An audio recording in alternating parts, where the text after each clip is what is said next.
This show is so bad it's good. You know the drill.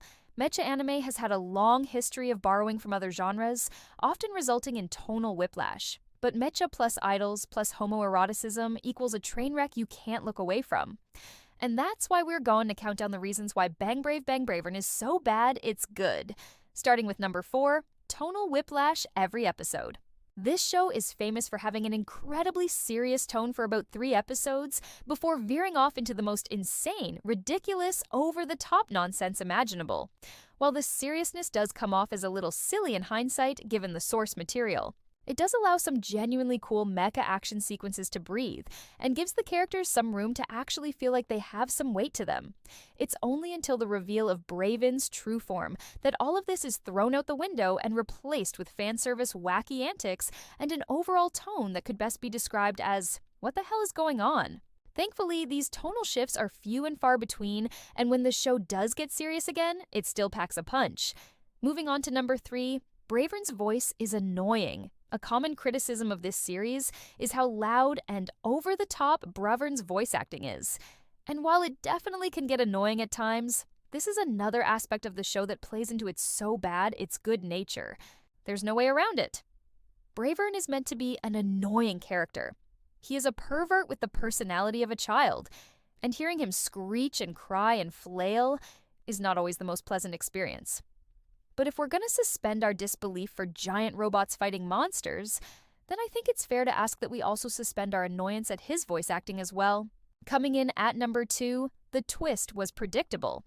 One of the biggest things that this show has going against it is that its big twist is, well, not really that much of a twist. Pretty early on in the series, it's heavily implied that Bravern is not actually Bravern and that he's actually Bravern all along. I mean, really, the audience is supposed to believe that an all-powerful alien god would send his son to Earth to save humanity by joining an idol group, and that somehow this son is also the reincarnation of a World War II pilot who also happens to be a cross-dressing pervert with the mental capacity of a 5-year-old.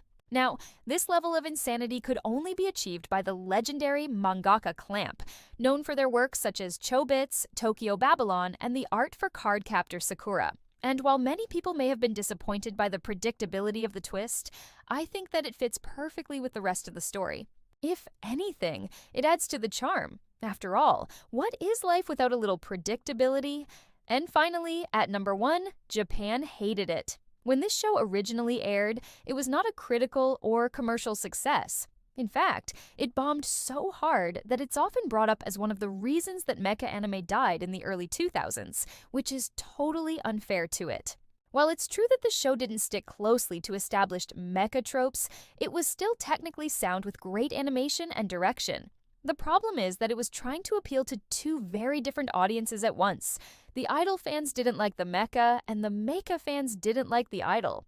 This is clearly seen in the drastic drop in ratings after episode 3, which is also where the tone shift happens. While it's understandable why the hardcore fans of either genre wouldn't be happy with the other getting more screen time, I think that it's a disservice to the series to let that take away from the fun. It's a mecha show with heart, soul, and a whole lot of crazy. It's also got giant robots and monsters and lots of pew-pews.